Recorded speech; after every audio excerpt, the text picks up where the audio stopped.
വയസ്സിലാണ് അക്കിയോ ആദ്യമായി മോഷണം നടത്തുന്നത്. എന്തിനാണ് മോഷണം നടത്തുന്നത് എന്ന ചോദ്യത്തിനുള്ള അക്കിയോയുടെ ഉത്തരം നമ്മൾക്കൊരു പക്ഷേ ഉൾക്കൊള്ളാൻ കഴിയാത്തതാണ്.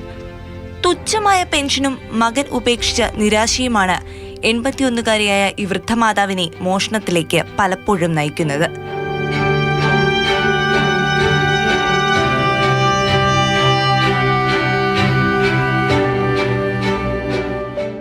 കടുത്ത പട്ടിണിയാണ് പലപ്പോഴും അക്കിയോ നേരിട്ടിട്ടുള്ളത്.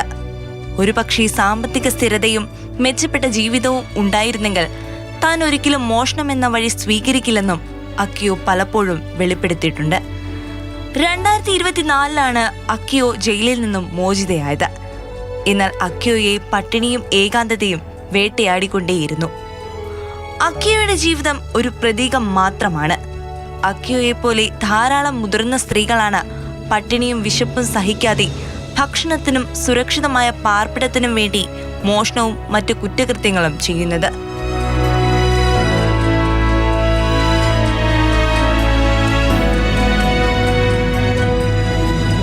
കഴിഞ്ഞ 20 വർഷത്തിനിടെ 60 വയസ്സിന് മുകളിലുള്ള സ്ത്രീ തടവുകാരുടെ എണ്ണം 4 ഇരട്ടിയായി വർദ്ധിച്ചതായാണ് ജാപ്പനീസ് ഗവൺമെന്റിന്റെ കണക്കുകൾ. ചിലർ ജയിലിൽ തുടരാനായി പണം നൽകിയതായും റിപ്പോർട്ടുകളുണ്ട്. News desk, Mathrubhumi news. ഒപ്പം ചേരുന്നു ദേവിക രുക്മി. Devika, good morning. ഈ റിപ്പോർട്ട് പോയിക്കൊണ്ടിരിക്കുന്ന സമയത്ത് ഞാൻ ആലോചിക്കുകയായിരുന്നു, ഒരാളെങ്കിലും ഒരു നേരത്തെ ആഹാരം പതിവായി കൊടുക്കാൻ ഒരു മനസ്സ് കാണിച്ചിരുന്നു എങ്കിൽ അങ്ങനെ ഒരാളും ഈ ജപ്പാനിൽ ഇല്ലേ എന്ന് പോലും ഞാൻ ചിന്തിച്ചു പോയി. ഇവരൊന്നും ഈ മോഷണത്തിലേക്കൊന്നും പോവില്ലായിരുന്നു. കരളലിയിക്കുന്ന കഥയാണ്. ഇങ്ങനെ ഒരാൾക്കും ഗതികേട് ഉണ്ടാവരുതെന്ന് വിചാരിക്കുന്നു. നമ്മുടെ നാട്ടിലും ഇതിന് സമാനമായി സംഭവിച്ചിട്ടുണ്ട്. ദേവിക്ക് ഓർക്കാൻ കഴിയും, നമ്മുടെ മധു വിശന്നിട്ട് ഭക്ഷണമാണ് എടുത്തത്, പക്ഷെ അതിന് മരണമായിരുന്നു നമ്മുടെ സമൂഹം കൊടുത്ത ശിക്ഷ. അതേ മോത്തി, ഒരുപാട് സാഹചര്യങ്ങൾ കൊണ്ടാണ് പലരും മോഷണത്തിലേക്ക് എത്തുന്നത്. മോഷണത്തിന് അങ്ങനെ പ്രത്യേകിച്ചൊരു പ്രായമൊന്നുമില്ല. പക്ഷേ ഈ 81 വയസ്സുള്ള അക്കിയോ എന്ന വൃദ്ധയായ ഒരു സ്ത്രീ എന്തിനു വേണ്ടിയാണ് മോഷണം നടത്തുന്നത് എന്നൊരു കാര്യമാണ് ഇപ്പോൾ അന്താരാഷ്ട്ര മാധ്യമങ്ങളിൽ പോലും ചർച്ചയാകുന്നത്. തുച്ഛമായ പെൻഷൻ തുകയാണ് ഇവർക്ക് കിട്ടുന്നത്, പട്ടിണിയാണ്, അങ്ങനെയുള്ളൊരു ജീവിത സാഹചര്യമാണ്.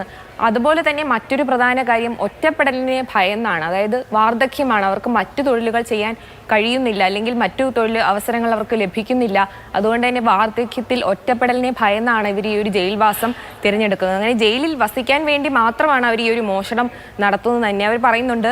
അതായത് ഒറ്റപ്പെട്ട് ജീവിക്കുന്നതിനേക്കാൾ നല്ലത് മരിക്കുന്നതാണ്. ഏക മകനാണ് അവർക്ക്. മകനും അവരെ നോക്കാനുള്ള ഒരു ബുദ്ധിമുട്ട് അറിയിച്ചതോടെ അവർക്ക് ജീവിക്കാൻ മറ്റൊരു മാർഗങ്ങളില്ല. അതുകൊണ്ട് അവർ ഈ മോഷണത്തിലേക്ക് പോകുന്നു. ജപ്പാനിലെ ഒരു സ്ഥിതി ഇതാണ്. ജപ്പാനിലെ നമ്മുടെ രാജ്യത്തെ അപേക്ഷിച്ച് 30% അവിടെ 65 വയസ്സിന് മുകളിൽ പ്രായമുള്ളവരാണ്. ആ ജനസംഖ്യയുടെ 30% പേർ. അതുകൊണ്ട് തന്നെ ഇത്തരം കുറ്റകൃത്യങ്ങൾ ഏർപ്പെടുന്ന മുതിർന്ന പൗരന്മാരുടെ കണക്കുകൾ ജപ്പാനിൽ അനുദിനം വർദ്ധിക്കുകയാണ്. മുതിർന്ന പൗരന്മാർക്ക് വേണ്ടിയിട്ടുള്ള ഈ ഒരു സാഹചര്യങ്ങൾ മെച്ചപ്പെടുത്താൻ ഗവൺമെന്റ് കുറച്ച് പുറകോട്ട് പോകുന്നതുകൊണ്ടായിരിക്കാം അക്കിയോയെ പോലുള്ള നിരവധി പേർ ഇങ്ങനെ മോഷണത്തിലേക്ക് എത്തുന്നത്. എന്തായാലും അക്കിയോ ഇപ്പോൾ ജയിലിൽ നിന്ന് പുറത്തിറങ്ങിയിട്ടുണ്ട്. ഗവൺമെന്റ് എന്തെങ്കിലും ചെയ്യുമെന്ന് നമുക്ക് പ്രത്യാശിക്കാം, വീണ്ടും ഈ മോഷണത്തിലേക്ക് എത്താതിരിക്കാൻ വേണ്ടി. തീർച്ചയായും ദേവിക.